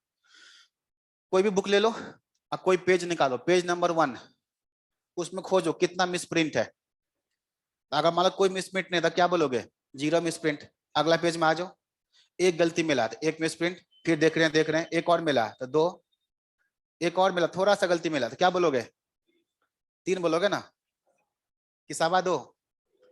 3 बोलेंगे, गलती है तो गलती है। तो ये चीज नंबर ऑफ मिसप्रिंट पर पेज ऑफ ए बुक, तो ये क्या हो सकता है? ये सब उसी टाइप के होंगे, जीरो चाहे एक चाहे दो चाहे तीन ऐसे। तो इसके जो भी एग्जांपल आप लिखना चाहो लिख सकते हो। एक एग्जांपल में और लिखता हूं, number of shares, number of shares distributed, number of shares distributed by A company, number of shares distributed by A company. अब बाकी आप खुद समझ आएंगे उसके नेचर से, जो मैंने ऊपर लिखा है। ओनली इंटीग्रल वैल्यू, किसी कंपनी से आप कितना शेयर खरीद सकते हो? 1 या 2 या 0 भी खरीद सकते हो, नहीं खरीदने का मन है क्यों खरीदेंगे हम, ठीक है। -1 शेयर कोई सेंस ही नहीं उसका, कुछ चीज निगेटिव में सेंस नहीं होता। प्रॉफिट निगेटिव होता है तो इसका मतलब लॉस होता है, लेकिन कितना शेयर खरीदा तो -2, इसका कोई सेंस ही नहीं है, ठीक है। तो 0 हो सकता है, चाहे 1 खरीद लोगे चाहे 2, बोलोगे आधा दे दो, आधा दे दो तो नहीं देगा, ठीक है। तो ये चीज है। बाकी जो वेरिएबल है, जनरली कौन सा वेरिएबल होता है? कॉन्टिन्यूअस। तो इसमें क्या करते हैं, छोटे छोटे लाइन में लिखते हैं, हाइट, वेट, एज। इसके एग्जांपल बहुत सारे हैं। प्रॉफिट, कंपनी है तो प्रॉफिट, वर्कर है तो वेजेज, स्टूडेंट है तो मार्क्स, एक्सेट्रा। इतना काफी है। Height, weight, age, profit, wages, marks, ये सब इंटीजर नॉन इंटीजर कुछ भी हो सकता है विद इन ए रेंज। अब मान लो कोई फाउंडेशन का एग्जाम देगा तो भाई उसका मार्क्स क्या आ सकता है? कुछ भी आ सकता है कि रेंज में, ठीक है, मतलब कितना, 0 से लेके 400 के बीच में कुछ भी आ सकता है। मैथ में किसी किसी के निगेटिव भी आते हैं। हाँ मान लो पॉइंट, हाँ जा एग्जाम दोगे तो वहां पर निगेटिव भी आ सकता है। मान लो कोई तैयारी नहीं किया, बोलता कोई बात नहीं, एक्सपेरिमेंट करके देखते हैं अपने ऊपर आज, ठीक है। 4 ऑप्शन होते हैं, किसी को टिक करके तो आना है। मान लो उसको एक भी क्वेश्चन नहीं आता, जाके सारे क्वेश्चन टिक करके आ गए, किसी का ए, किसी का बी, किसी का सी, तो बताओ उसके निगेटिव मार्किंग आएंगे या पॉजिटिव? कितने आएंगे निगेटिव में? गेस करो। मतलब एक्सपेरिमेंट करता है, चलो एग्जाम में बैठ के देखते हैं पेपर 3 में कितना नंबर आता है। उसको एक भी क्वेश्चन का तैयारी नहीं किया, बस अपने मन से, ठीक है, डाइस ले गया, ठीक है, डाइस ले गया और हर डाइस क्या, हर क्वेश्चन में लगा के आ गया। 4 फेस वाला डाइस, एक पे ए लिखा हुआ है, एक पे बी, एक पे सी, एक पे डी, 4 फेस का डाइस है। डाइस को थ्रो किया, ए आया, तो पहला क्वेश्चन का ए, दूसरा को, फिर डैश को थ्रो किया, अब डी आ गया, दूसरे का डी, ठीक है, डैश को थ्रो किया, सी आ गया, तीसरे का सी, ऐसे करके आ गया। तो बताओ उसके कितने, पूरे 100 क्वेश्चन कितने सही होंगे, कितने गलत होंगे? 50-50 नहीं, 4 चॉइस है ना, 4 चॉइस है। अगर ट्रू फॉल्स का होता ना, अगर ट्रू और फॉल्स का होता तो लगभग 50 सही होता, 50 गलत होता, लेकिन 4 चॉइस है ना। अब तुमने लगा दिया ए, तो क्या चांस है कि सही होगा? 25%। ये स्टडी भी हमें करना है आगे प्रोबेबिलिटी में। प्रोबेबिलिटी में ऐसे भी क्वेश्चन होते हैं, इसको बोलते हैं expected number of correct question. क्या पूछेगा? ऐसा ही है, expected number of correct questions कितने होंगे? 25। अब 75 क्या होंगे? गलत। 25 पे मिला 25 नंबर पॉजिटिव, 75 पे क्या मिलेगा? Negative number. कितना कितना? 75 डिवाइड में 4, 1/4। देखो निकाल के कितना आया निगेटिव में? 25 नंबर पॉजिटिव, ठीक है, 4 चॉइस है ना, तो 1/4 चांस है सही होने का। तो एक में 1/4 चांस है, तो 100 में कितना होगा? तो 100 मल्टीप्लाई में 1/4, तो 25 क्वेश्चन सही होंगे, 75 गलत होंगे। तो नेगेटिव में कितना? 12.5। 25 नंबर पॉजिटिव और गलत जो है 75, तो उस पर निगेटिव मार्किंग होगा ना। कितना निगेटिव होगा? -1/4 ऑफ 75, तो आएगा -37.5 निगेटिव का। अब पॉजिटिव का 25, तो 12.5 के आसपास निगेटिव आएगा। तो ऐसा भी हो सकता है। तो जो भी है यहाँ पर marks, height, weight, age, profit, एक रेंज में वो कुछ भी हो सकता है, ठीक है। तो मैंने आपको अभी क्या बताया? पहला पॉइंट बताया कि स्टैटिस्टिकल डेटा क्या होता है। तो ग्रुप के ऊपर कैरेक्टरिस्टिक्स, उसको ऑब्जर्व करो, मेजर करो, रिकॉर्ड करो, तो you will get statistical data. वो जो कैरेक्टरिस्टिक्स है 2 तरह के होते हैं, मेजरेबल एंड नॉन मेजरेबल। जो नॉन मेजरेबल है उसको क्या बोलते हैं? एट्रीब्यूट, ऑर्डिनल या क्वालिटेटिव। जो मेजरेबल है उसको क्या बोलते हैं? क्वांटिटेटिव, वेरिएबल या कार्डिनल। जो वेरिएबल है मेजरेबल वाला, वो 2 टाइप का होता है, डिस्क्रीट एंड कॉन्टिन्यूअस, ठीक है। जो बाकी हो गया एट्रीब्यूट, एट्रीब्यूट हो गया। जो वेरिएबल है वो 2 तरह का होगा, डिस्क्रीट एंड कॉन्टिन्यूअस। जिसके सिर्फ इंटीग्रल वैल्यू होंगे वो डिस्क्रीट, और जिसका कोई भी वैल्यू हो सकता है विद इन रेंज वो हो गया कॉन्टिन्यूअस। कोई दिया होगा, ऐसे लिखा होगा कि x लाइज बिटवीन 50 एंड 100, तो बताओ x कैसा वेरिएबल है? कॉन्टिन्यूअस। लिखा x 50 और 100 के बीच में x है, 50, ठीक है, ऐसे करके दे दिया। ये देखो ये रेंज ऐसे लिख के दे दिया, इस टाइप से इंटरवल में, रेंज में, इसका मतलब वो कॉन्टिन्यूअस वेरिएबल है। ऐसे करके लिख के दे दिया, इसका मतलब ये डिस्क्रीट वेरिएबल है। ये पहला पॉइंट है स्टैटिस्टिकल डेटा। दूसरा जो पॉइंट है वो पहले मैं बता ही देता हूँ, फिर बुक में क्वेश्चन कैसे कैसे आता है उसके बारे में बात करेंगे। यहाँ आ जाओ वापस, जहां से हमने स्टार्ट किया था, डिफिनीशन या मीनिंग से। ये जो पहला पॉइंट है स्टैटिस्टिकल डेटा, ये मैंने बता दिया। अब मैं दूसरा पॉइंट बता रहा हूँ, स्टैटिस्टिकल मेथड। तो यहाँ पर हम लोग अगला हेडिंग देंगे, अगला हेडिंग आप दे दो स्टैटिकल मेथड क्या होता है इसके बारे में।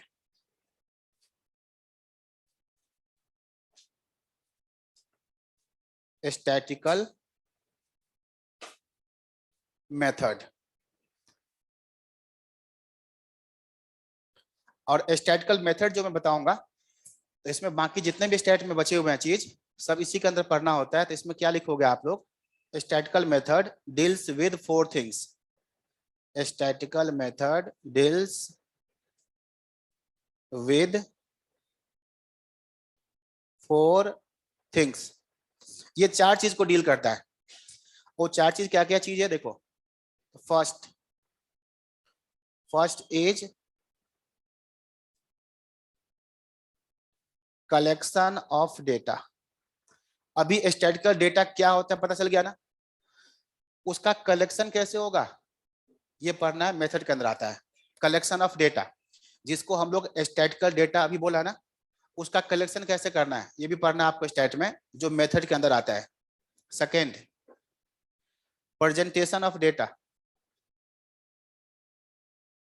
सेकेंड में आ जाएगा प्रेजेंटेशन ऑफ डेटा।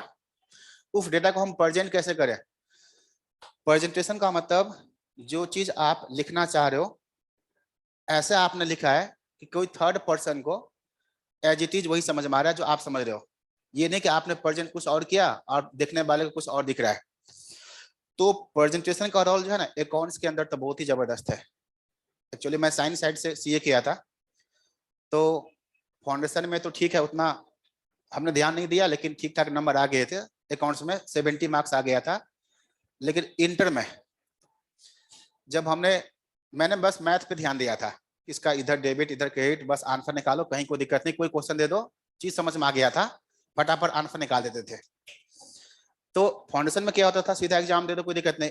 हमारे टाइम में क्या था, सीए इंटर था।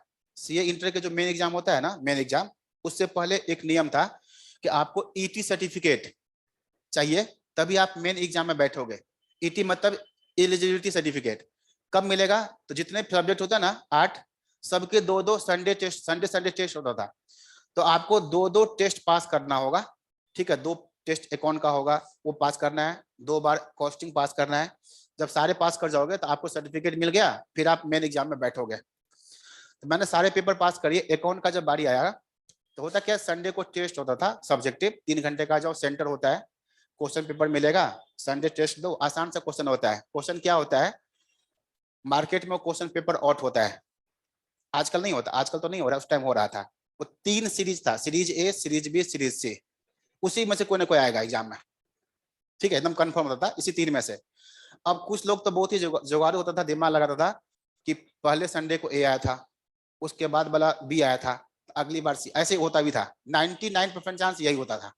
अगले पेपर में सी आएगा, तो सी पढ़ के गए, पूरा बढ़िया से क्वेश्चन आंसर सब याद कर लिया, एग्जाम में गया, क्वेश्चन पेपर साइड किया, जरूरत ही क्या है, ठीक है, बस आंसर लेके आ गए। तो मैंने भी ऐसे ही किया, अपना अकाउंट का मेरा टाइम था, तो ऐसे सी जो थर्ड पेपर होता है पूरा बढ़िया से याद करके, ठीक, एक एक क्वेश्चन का आंसर वगैरह सब दिमाग में सेट हो गया था, एकदम रट लिए। और एग्जाम देने गए तो चांस की बात है कि 99% का मतलब वही है, वही पेपर आ गया, सी आ गया। अगर बाई चांस मान लो आपने तैयारी कर गया सी और कौन सा आ गया बी, तो 15 मिनट का टाइम होता था कि 15 मिनट में आप क्वेश्चन पेपर और आंसर शीट सरेंडर करके आ जाओ कि भाई मेरा तैयारी ठीक नहीं है, अगले संडे। मतलब इतना ओपन था, कहीं कोई दिक्कत नहीं। लग रहा है ना कि नहीं तैयारी नहीं था, अब क्या सरेंडर करके आ जाओ। हाँ, उसमें अटेम्प्ट होता था ना कि मतलब आपको 2 पेपर करना है तो 4 संडे में करना है, नहीं तो फिर गिनती 1 से स्टार्ट होगा। अगर 4 में कर ले तो ठीक है, नहीं तो फिर गिनती 1 से स्टार्ट होगा, फिर से 2 करो। तो इतना इजी था। तो मेरे साथ क्या हुआ कि सी तैयारी करके गए, वही आ गया। मैंने भी क्या किया, अपना आंसर शीट को पकड़ा, क्वेश्चन पेपर साइड कर दिया नीचे। ठीक, क्वेश्चन नंबर 1 मैं थोड़ा वो देखा था, बस कुछ नहीं, ऐसे ही खींचा, पेपर दे के अपना आगे, सब सही था। और उसका क्या बेनिफिट था कि वो पूरा प्रॉपर टेस्ट हो करके आप एड्रेस भी लिख लोगे, और इन्वेलप में उसको डाल के जो एड्रेस आपने दिया है ना वो वापस आता भी था। अपना भी रिकॉर्ड मेंटेन करते थे, लेकिन स्टूडेंट को भी फीडबैक के लिए, मतलब कहाँ क्या कमी है इंप्रूवमेंट के लिए आता भी था। तो मेरे भी आए। ठीक है, तो मैंने सोचा 100 में तो 100 आया ही होंगे। कोई कम तो क्यों आएगा, मैथ में वैसे फाउंडेशन था तो मैथ का दिया था तो मेरे 100 में 100 आए थे, तो मुझे लग रहा था कि पूरे क्वेश्चन सही है, 100 में 100 आएगा। और मैंने निकाला उसको देखा तो मेरे नंबर कितने थे 30 और रिजल्ट क्या था फेल। ठीक है, बिल्कुल अजीब सा लगा, बहुत ही अजीब सा, मतलब सरप्राइजिंग रिजल्ट हो गया था। और जिसने भी चेक किया था, मैंने लिखा था मान लो ब्लू पेन से, तो चेक किया था रेड पेन से। आप देखोगे ना ऐसे करके, इतना अच्छा चेक किया था, बिल्कुल डिजाइन बन गया था ब्लू और रेड का। मतलब जैसे मैंने कोई अकाउंट खोला तो कमी कहाँ, देखो मैंने अकाउंट खोला, एक लाइन खींचा टी शेप का, यहाँ लिखा डी आर, यहाँ लिखा सी आर, वो हर पॉइंट पे क्वेश्चन किया था क्या होता है डी आर, क्या होता है व्हाट इज दिस। मैंने लिखा था ग्रॉस प्रॉफिट के लिए जीपी, तो उसने वहां पर घेरा था what is this geometric progression. ठीक है, इवन सबसे ऊपर जो होता है ना सबसे ऊपर, ठीक है, ऐसे करके एक क्वेश्चन मार्क था सबसे ऊपर। ठीक है, मैंने लिखा ही नहीं था इन द बुक्स ऑफ, कि बुक किसका, उस क्वेश्चन को पूरा काट दिया था 0 नंबर। मतलब होता है ना इन द क्वेश्चन पढ़ो और किस कंपनी का बुक है, किसका नाम है। ठीक है, एकदम वहां पर तो बहुत ही जबरदस्त तरीका से घेरा था, पेज इवन पेज तक फाड़ दिया था चेक करके, इतने गुस्से में चेक किया था। ठीक है, मतलब ये अकाउंट ही पूरा बेकार है, उसमें 0 नंबर दिया। तो ऐसे चेक करते करते प्रेजेंटेशन का इतना कमी था उसके अंदर, तो फिर उसका इम्पैक्ट ये हो गया कि मेरे दिमाग में सारा सेट हो गया। उसके बाद से मैं कोई क्वेश्चन करता था ना, तो सबसे पहले क्वेश्चन पढ़ता था कि किसका किसका बुक है, कौन लिमिटेड है भाई। ठीक है, सबसे पहले तो वही लिखते थे। इवन तो मैं डेबिट भी लिखना छोड़ दिया, डी आर पूरा डेबिट, पूरा क्रेडिट। ठीक है, ऐसा हो गया था कि एकदम सेट। तो मतलब क्या था प्रेजेंटेशन, तो कुछ पेपर तो एकदम होता प्रेजेंटेशन। तो उसके बाद फिर मैंने एग्जाम दिया, अच्छा इंप्रूवमेंट हो गया, मेन एग्जाम में 80 मार्क्स आए। ठीक है, उसमें भी रैंक आ गया। अकाउंट में फिर गड़बड़ होता तो फिर 30 नंबर में तो बहुत ही खराब नंबर था। तो प्रेजेंटेशन का मतलब वही है कि आप जो प्रेजेंट करना चाह रहे हो दूसरे को भी वही समझ में आना चाहिए। तो डेटा कलेक्शन कैसे करें, उसको प्रेजेंट कैसे करें। तीसरा पॉइंट क्या आता है, देखो डेटा है, कलेक्शन भी कर लिया, प्रेजेंट भी कर दिया, स्टैट में बस इतना ही नहीं, इसके बाद फर्दर क्या होता है, तीसरा पॉइंट होता है analysis of data. Analysis of data, खासकर जो साइंस वाले बच्चे हैं जिसको मैथ वगैरह अच्छा आता है, तो उसमें से ज्यादातर लोग क्या करते हैं, मैं देखता था कैलकुलेटर उठा लिया, प्लस किया माइनस किया, ऐसे आंसर मिल गया, हाँ ठीक है बढ़िया क्वेश्चन बन गया। ठीक, उसके साथ बहुत दिक्कत होता था, वो स्टूडेंट 2 बार 3 बार अकाउंट में ही फेल होता था, मैं सारा ऑब्जर्व कर रहा था।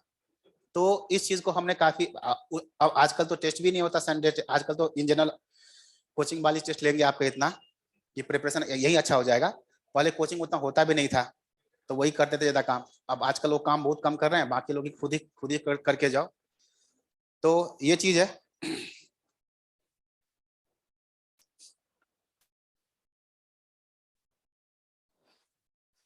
तो कभी भी कैलकुलेटर पे अकाउंट मत बनाना, कोई क्वेश्चन करो तो प्रॉपर लिख के और बढ़िया से।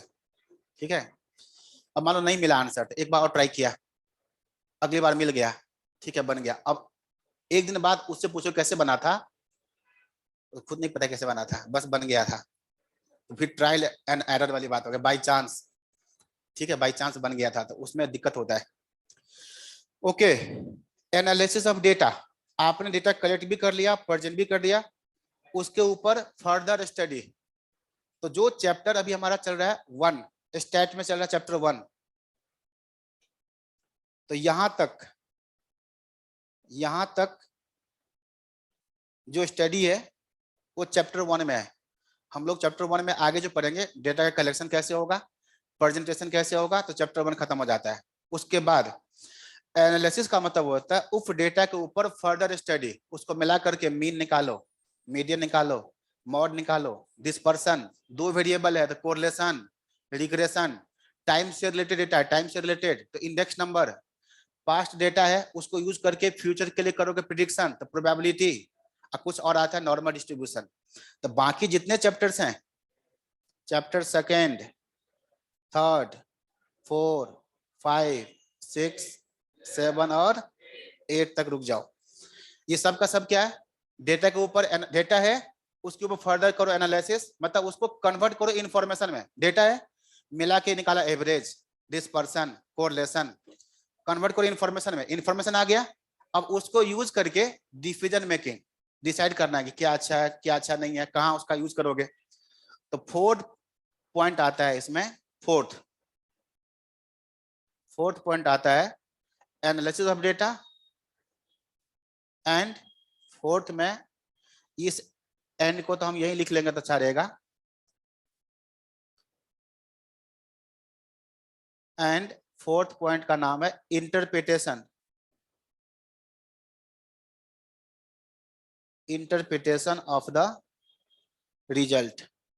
जब भी आप करेंगे एनालिसिस तो आपको एक रिजल्ट मिलेगा, उसका देना है क्या, इंटरप्रिटेशन। कोरिलेशन निकल के आ गया, रिजल्ट आ गया, क्या मतलब है उसका, उसका क्या मतलब है, तो इंटरप्रिटेशन सीखोगे तभी आप उसका बिजनेस एप्लीकेशन सीख पाओगे। तो ये जो बाकी चीज बचा, बाकी जो चैप्टर सेकेंड से लेके 8 तक है, वो सब का सब क्या है, एनालिसिस एंड इंटरप्रिटेशन। चीज को हम निकालेंगे, उसका मतलब समझेंगे और उसका फिर हम लोग एप्लीकेशन को सीखेंगे। तो चैप्टर सेकेंड तक कहाँ है, प्रेजेंटेशन तक। बाकी जो चैप्टर्स है वो क्या है, एनालिसिस एंड इंटरप्रिटेशन। अब ठीक से देखो, स्टैट का मतलब क्या होता है, सब आप पॉइंट 1 2 को मिला के आप बताओ। स्टैट का मतलब स्टैटिकल डेटा। अब स्टैटिकल डेटा क्या होता है वो पूरा बता दिया मैंने। ठीक, ग्रुप है, ग्रुप के ऊपर कैरेक्टरिस्टिक्स, मेजरेबल नॉन मेजरेबल जो भी है सब, उसको ऑब्जर्व करो, रिकॉर्ड करो। तो स्टैट का मतलब स्टैटिकल डेटा, उसका कलेक्शन, उसका प्रेजेंटेशन, उसके ऊपर फर्दर एनालिसिस, और जो रिजल्ट आएगा उसका इंटरप्रिटेशन। तो कुल मिला के स्टैट में जो पढ़ना होता है यही है। अब जो कुछ भी आपने अब तक स्टडी किया है, इससे रिलेटेड क्वेश्चन भी होता है। तो मैं कुछ क्वेश्चन आपको दिखा रहा हूं, ठीक है। बुक में भी कुछ लिखा हुआ है, जिसको बुक पढ़ने का हैबिट हो तो आप पढ़ सकते हो, अदरवाइज मैंने आपके लिए पढ़ा हुआ अच्छा से। तो जो मैं नोट करवा रहा हूँ ये नोट कर लो, एक बार क्लास में और 2 बार घर पे कर लो, एकदम परमानेंट हो जाएगा, ठीक है। हाँ बोलिए। हाँ वो तो मिल जाएंगे, ये क्लास रिकॉर्ड हो ही रहा है, तो ये मतलब शायद अब तक तो कुछ क्लास हुए होंगे ना आपके, तो आइडिया लग गया कि कितने दिन के बाद होता है अपलोड, कुछ आइडिया लग गया, नहीं नहीं 3 4 दिन के बाद अपलोड हो जाता है, ठीक है। हाँ ये चीज है, ओके। तो मैं आपको कुछ क्वेश्चन दिखा रहा हूं, जैसे मान लो आपके सामने क्वेश्चन आ गया,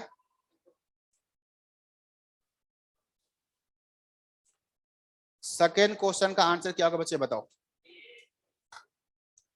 ठीक है। जो कुछ भी आपने अब तक पढ़ा है वो आपके माइंड में आ गया है। The word statistics is use in कितना सेंसेज, 2 सेंसेज तो सब में है, नेमली कौन कौन सा, सिंगुलर एंड प्लूरल। अच्छा, इन सारे क्वेश्चन के आंसर पीछे भी दिया हुआ है। तो इस बुक में, जो बुक आपके पास है, इसमें इन जनरल आप मान के चलो 3 सेगमेंट है। पहला सेगमेंट है क्लास वर्क, ये देखो क्लास वर्क सेक्शन है। तो इसके जितने भी क्वेश्चन है हम लोग क्लास में डिस्कस करेंगे, सभी क्वेश्चन, सभी क्वेश्चन। उसके बाद आता है होमवर्क सेक्शन, जिसके पीछे आंसर भी दिए हुए हैं, सॉल्यूशन भी दिए हुए हैं, जिसको आप खुद से ट्राई करोगे, और उसमें कोई दिक्कत होगा तो क्लास के बाद पूछेंगे, ठीक है। और उसके बाद है सेल्फ असेसमेंट सेक्शन, उस चैप्टर के ऊपर, ठीक है। टाइम बॉन्डेड, हमारा चैप्टर कंप्लीट हो गया, क्लास वर्क भी हो गया, होमवर्क सेक्शन भी हो गया, तो फिर टाइम बॉन्डेड 30 क्वेश्चन या 40 क्वेश्चन का टेस्ट सीरीज भी पीछे दिया हुआ है, तो उसका भी आप प्रैक्टिस कर सकते हो, ठीक है।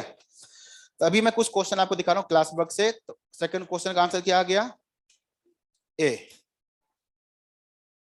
थर्ड का आंसर क्या होगा बताओ, the word statistics refer either quantitative information or method of dealing with qualitative information. तो हम लोग यहाँ पर इसी क्वेश्चन को कहीं पर ऐसे भी लिखा होता है, स्टैटिस्टिक्स इज कंसर्न्ड विद, ठीक है, qualitative quantitative both none of this. तो क्या है उसका आंसर, बोथ करके। तो यहाँ पर फिलहाल थोड़ा अलग स्टाइल से पूछा है, तो क्वालिटेटिव एंड क्वांटिटेटिव। कुछ चीज है जो कहीं पर लिखने की जरूरत नहीं है, ये सबको आता है। स्टैट में जो हम लोग डेटा कलेक्शन करते हैं ना, अब लोग करेंगे सर्वे करते हैं, क्या करते हैं, डेटा कैन बी ऑब्टेन्ड। तो ये जो कलेक्शन ऑफ डेटा बताऊंगा ना, तो उसके साथ में बताता हूँ स्टैट में डेटा का कलेक्शन कैसे होता है। सर्वे करके, मैं ये लिख दूंगा। ये कहां पर आएगा, कलेक्शन ऑफ डेटा में आएगा, ठीक है। ये देखो ये दोबारा क्वेश्चन आ गया, question number 5, statistics is considered with both A and B. अब ये भी क्वेश्चन है एक जो थोड़ा सा हिस्टोरिकल टाइप है। क्वेश्चन नंबर 6 हिस्टोरिकल टाइप है। क्या लिखा हुआ है, in the development of statistics statical methods, जो डेवलप हुआ है उसमें सबसे ज्यादा कंट्रीब्यूशन किसका लग रहा है आपको? मैथमेटिशियन का ही कंट्रीब्यूशन है। सबसे शुरू शुरू में मैथ ही था, ठीक है। सबसे स्टार्टिंग में बिगिनिंग में मैथ ही था। जैसे मैथ का डेवलपमेंट हुआ ना, तो उसी से बहुत कुछ निकल के आया, ठीक है। स्टैट से फिर इकोनॉमिक्स, उसी से फिर अकाउंट, सब कुछ उसी से डेवलपमेंट हुआ है। तो ये एक ऐसे याद रखोगे। स्टैट का यूज कहाँ होता है? हर जगह। स्टैट का यूज हर जगह, इकोनॉमिक्स में इन्फ्लेशन डिफ्लेशन निकालना हो, बिजनेस के अंदर, तो इसका यूज क्या होता है? All of this. Business management में डिसीजन लेना है, तो ये एक सिंपल सा क्वेश्चन है। ये देखो question number 8, statistics can prove anything disapprove. दोनों क्वेश्चन को साथ में देखो, 8 और 9। पहले एक चीज बताओ, 9 का आंसर। स्टैट क्या चीज है, आर्ट है या साइंस है या बोथ है या नाइदर? देखो 3 स्ट्रीम होता है, एक साइंस का होता है, एक आर्ट होता है, और तीसरा क्या होता है? कॉमर्स। दोनों के बीच में है। कॉमर्स के अंदर साइंस का भी रूल अप्लाई होता है और आर्ट का भी होता है। मतलब कॉमर्स स्टूडेंट का जितने सब्जेक्ट है ना, सब का सब, साइंस भी है और आर्ट भी है। इकोनॉमिक्स क्या है, साइंस और आर्ट। अकाउंट क्या है, साइंस और आर्ट। स्टैट क्या है, साइंस और आर्ट। बिजनेस मैनेजमेंट क्या है, साइंस। मतलब कॉमर्स वाले का जितना सब्जेक्ट है ना, साइंस और आर्ट के बीच में है ना, वो सारे सब्जेक्ट जो है साइंस और आर्ट दोनों है। साइंस का मतलब सेट ऑफ रूल्स, जिसको आप चेंज नहीं कर सकते। अरिथमेटिक मीन का डिफिनीशन है तो वही डिफिनीशन है, उसको आप चेंज नहीं कर सकते, तो वो भी फॉलो करना होता है। और उसको निकालने के अलग अलग मेथड्स हैं, डिफरेंट वे, वो क्या कहलाता है, आर्ट कहलाता है। तो यहाँ पर दोनों चीज है, कुछ साइंटिफिक मेथड्स हैं, कुछ रूल्स है जिसको आपको फॉलो करना ही पड़ेगा, उसको आप नहीं चेंज कर सकते। हाँ, निकालने का तरीका, जैसे पहले आप लोग क्या करते थे, अकाउंट निकालते थे टी शेप में, अब आजकल निकलता है वर्टिकल शेप में, स्टेटमेंट शेप में, ठीक है। समझने में ज्यादा आसान होता है। सेल्स लिखो, उसमें खर्चे घटा के लिखो, ठीक है। बैलेंस शीट क्या था पहले, वही टी शेप में था, अब आज क्या आ रहा है, वर्टिकल शेप में आ रहा है, ठीक है। तो वो आर्ट हो गया, डिजाइन चेंज हो रहा है धीरे धीरे, ठीक है। लेकिन जो करंट एसेट है उसका मतलब उधर भी वही था, इधर भी वही है, उसको तुम बदल नहीं सकते, वो साइंस हो गया, ठीक है। करंट लायबिलिटी है, तो जो पहले था अभी भी वही है, वो चेंज नहीं हो सकता, वे ऑफ प्रेजेंटेशन बदल सकता है। तो इसका जो आंसर है ये दोनों है। और इसीलिए 8 का क्या आंसर लग रहा है आपको? स्टैट्स क्या है, एक तरह का एवरेज स्टडी है, एग्रीगेट स्टडी है, ना तो किसी चीज को प्रूफ कर सकता है, ना ही डिसअप्रूव कर सकता है। जस्ट ये एक टूल है जिसको हम यूज करेंगे, उससे इंफॉर्मेशन निकालेंगे और उसका हम फिर क्या करते हैं, यूज करेंगे। तो जस्ट ये एक टूल है, ना तो किसी को प्रूव कर सकता है ना डिसअप्रूव, जस्ट एक टूल है जिसको हम लोग केयरफुली यूज करते हैं। टूल मतलब इंफॉर्मेशन में कन्वर्ट, डेटा को निकालते हैं, इंफॉर्मेशन में चेंज करते हैं और डिसीजन मेकिंग यूज करते हैं उसको। तो जस्ट एक टूल है जिसको हम लोग यूज करेंगे। क्वेश्चन नंबर 10, डिस्क्रीट वेरिएबल कौन सा, आप बताओ। हाँ, नंबर ऑफ पर्सन इन है। तो एग्जाम में जो क्वेश्चन आएगा ऐसे ही आएगा। 11 का आंसर बताओ। वेजेज, वेजेस कैसा वेरिएबल होगा?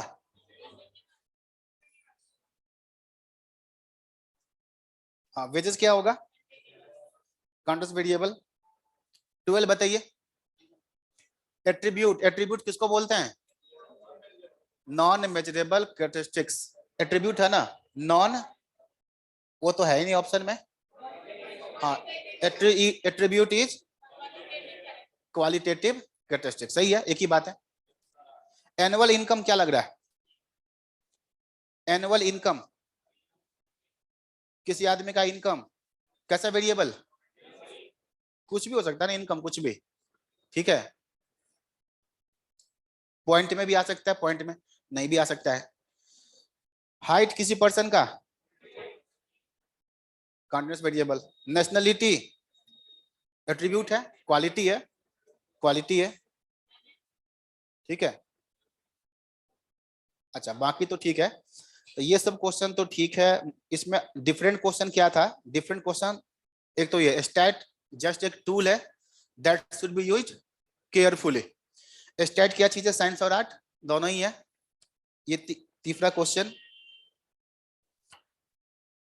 बाकी एक एकदम हिस्टोरिकल है, ठीक है, टिपिकल हिस्टोरिकल चीज है यहाँ पर। एक क्वेश्चन ये भी है, तो इसको बताने से पहले मैंने इसको लिखवाया नहीं है। ये जो पॉइंट है ना बुक में, या तो आप इसको स्टडी करना है, देख लो।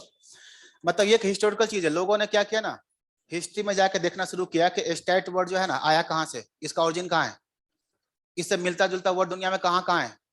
तो 4 वर्ड मिला दुनिया में मिलता जुलता। एक मिला जी लेटिन वर्ड स्टेटस है, स्टेटस से मिलता जुलता लगा। तो कुछ लोगों ने क्या कहा, स्टेट यहाँ से आया है। ये चारों पॉइंट सही अपने आप में। तो स्टेट से मिलता जुलता जो वर्ड है दुनिया में 4 मिला। एक मिला स्टेटस, लेटिन वर्ड स्टेटस यहाँ से आया है। दूसरा क्या मिला, जर्मन वर्ड स्टैटिस्टिक। तो पहले मैं बोलता हूं इसको देखना, पहले आप देखना लेटिन वर्ड स्टेटस, ये भी ठीक है अपने आप में, बिल्कुल टिपिकल थ्योरी।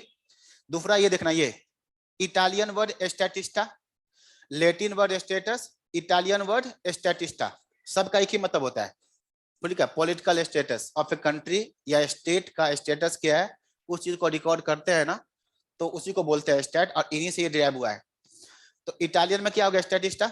बाकी दो में देखो, एक है जर्मन में स्टैटिस्टिक, अब फ्रेंच में स्टैटिस्टिक क्यू क्यू। फ्रेंच में क्या है, लास्ट को देखना, यहाँ पर है टिक, यहाँ है क्यू। तो जर्मन वर्ड में क्या है, स्टैटिस्टिक, अब फ्रेंच में क्या है, स्टैटिस्टिक क्यू। तो ये 4 ओपिनियन है। लोगों ने ये माना है कि जो वर्ड स्टेट है ना, उसका ओरिजिन यही है, इसी जगह से ये डिराइव हुआ है। चारों अपने आप में सही है, तो ये ध्यान रखना। और इससे रिलेटेड क्वेश्चन बस एक ही बार पूछा हुआ है, जो क्वेश्चन नंबर कौन सा है, 1। तो कौन कौन सा भी हो गया, लेटिन वर्ड स्टेटस, दूसरा इटालियन वर्ड स्टैटिस्टा। अब बाकी दो के नाम में थोड़ा सा अंतर, एक है स्टैटिस्टिक और दूसरा स्टैटिस्टिक क्यू। तो क्यू वाला कहां पर है, क्यू वाला फ्रेंच में। तो यहां पर जो क्वेश्चन नंबर 1 है, इसी टिपिकल थ्योरी को रिलेटेड है। बताओ इसका आंसर क्या होगा, कौन सा स्टेटमेंट सही है। तो पहला वाला फ्रेंच में स्टैटिस्टिक बिल्कुल गलत है। दूसरा है इटालियन में स्टैटिस्टा, ये ठीक लग रहा है।